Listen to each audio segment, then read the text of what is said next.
revamp the about section. There's a lot of drama that I've seen recently with a lot of the channels I've been watching, and oh my, it's so hard. So, like, it's, I really hope never to be a part of that, if I can help it. And I've seen channels that stay right out of it. It's perfect. So that's what I hope to bring you guys. I don't want there to be a big drama between people and creators and all this stuff that creates problems. Like, that's not what I'm here for. And I don't really believe that's what you guys are here for, is the drama between, some people are. Some people are fed and driven by that. But that's what I hope never to have to stoop to give you guys entertainment is that I want to give you guys just a neutral place generally to enjoy, a place to just come and enjoy, a place to just sit down, hang out, and just, because it's in my brain, it's just not out of my... I just want you guys to know that you're welcome to come and sit down, and that you can feel like this is going to be your less drama space. I can say nothing for the comments. Nothing. I'm sorry already for the comments. I want this to be that place you can go to, that when so-and-so is talking about this person with this person, and that action, and this horrible blah, blah, blah, like, when you see all this stuff that's going on, like, I want you to know that you can come to this channel and not face that. I dealt with escapism a lot when I was a kid because of the abuse I faced growing up, my parents being divorced. I moved a lot. Like, I faced a lot of stuff that a lot of people face in such a short amount of time of being alive. So, like, there's not a lot I haven't seen. There's not a lot people could talk to me about that I don't have something that's close. I don't say worse, I just say close, because that, and again, I've halted being the one-up king. I don't care if I can one-up you and how abused or beaten or broken I've been. Like, that's not my goal in talking to anybody who's gone through those issues. Mine is to let you know that I level with you, that I understand, that there's nothing you can't bring to me, that I would be like, oh, weird. Ooh, there's a lot of stuff that I've been through. And like I said, being abused as a child, moving a lot as a child, divorce. My mom's on, like, her third marriage. So, like, seeing people come and go from my life. When I say moving a lot, I moved a lot through the East Coast, and then, like, at one point was in Kansas, and then back to Vermont, where I'm from, and then from Vermont down to Texas, and being ripped from my friends. And you never think your friends are bad for you, or that they are a negative influence, or that you're being a negative influence on people, because after a short time of being alive and going through stuff, it's like I'm becoming that person that brings it. I would either bring people to where I thought was going to be a good place to go, and in turn, like, I started smoking weed when I was 11, and I also got drunk the same day, and so I didn't put those two substances down for anything. and cigarettes too, which is weird. But I would, if I had friends that didn't do that, instead of maybe following their lead or, like, asking why they didn't, I would just make it clear, like, if you want to hang out with us, this is what you got to do. You have to do at least something with us, because then if you get caught, we're both in trouble. Like, But I was also the defender, because, it was weird. My best friend at the time, Mike, he and I had this bond because, his parents didn't divorce. Like, his dad was a hardcore drinker. I don't know if he is anymore, but he was abusive as well. Both of our dads, same deal. Like, same deal. We were two peas in a pod, and definitely in that sense. I can remember a couple of times each where we were over at each other's houses, and our dads didn't care that we had friends over. If we were going to get beat, we were just going to get beat because that was what the moment called for.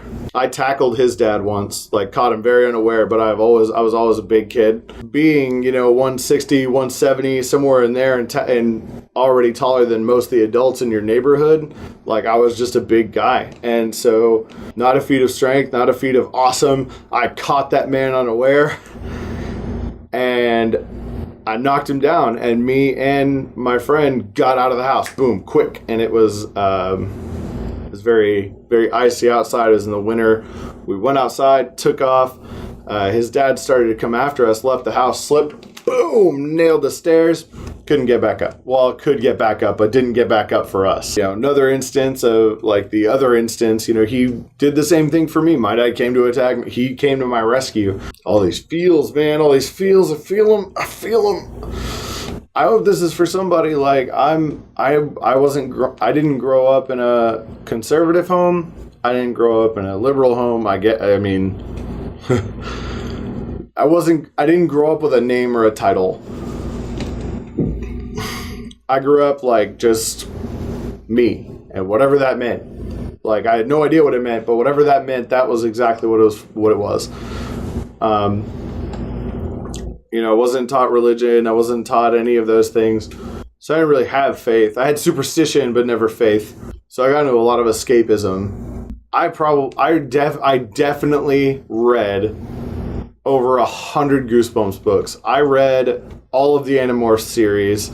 I started reading Harry Potter because 5th grade was when that came out. My English teacher, my 5th grade teacher, who was like, we had kind of all the classes in one space. It wasn't really a bunch of different teachers. It was just a few different ones based on the needs, but one teacher taught like 3 or 4 classes.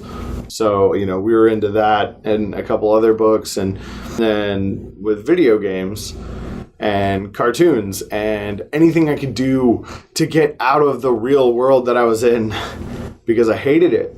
I hated being in my neighborhood. I hated feeling so insecure. I was so distraught by 5th grade that I had become so awkward that even my best friend from like kindergarten to that 5th grade had betrayed me, left me behind, and was like, we're not friends anymore.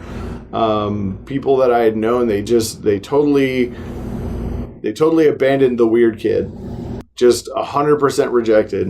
And that really messed me up. That was a crazy, crazy thing to have to deal with for the next 4 years. Whatever with you guys, even though I totally want all of your approval, and I'm gonna go out of my way to hang out with all of the people that you think are weird. That was like my form of like not getting back at them, but doing something better than what they had done to me. So all those people you think are weird and whatever, like, those are the people I'm going to go talk to. Those are the people I want to hang out with. Those are the people that, if they're too weird for you, weird, cool crowd, like, that was my whole thought in 6th grade. Been through anger management classes. So the best way to tell you have no friends is twofold. How much time you spend... Maybe 3. How much time you spend in the school counselor's office, and having what are called mentors. So they hang out with you during the school day or after, and you can catch the later bus. I don't know how I even got roped into that, but I had like one mentor per year that would just hang out with me through the school year, like once a week. And they were my friend. They were probably in their 20s, but they were my friend that would come hang out with me and just kind of pick my brain, talk to me. And like, one guy saw that I liked puzzles, so he brought me a lot of puzzles. And the third fold thing was how much time you spend in not necessarily detention. So there was the area where the in-school suspension kids would go. I loved going to that area. I loved being with those people and those teachers that were like dealing with them. They had they were so personal in the way they were talking to you, treating you. I spent a lot of time with this one old guy who always tripped me out because he knew all the answers to every crossword, and I had not even the slightest clue. I could probably get an entire, like, big, just, adult crossword. And he was just like, yep, this and this.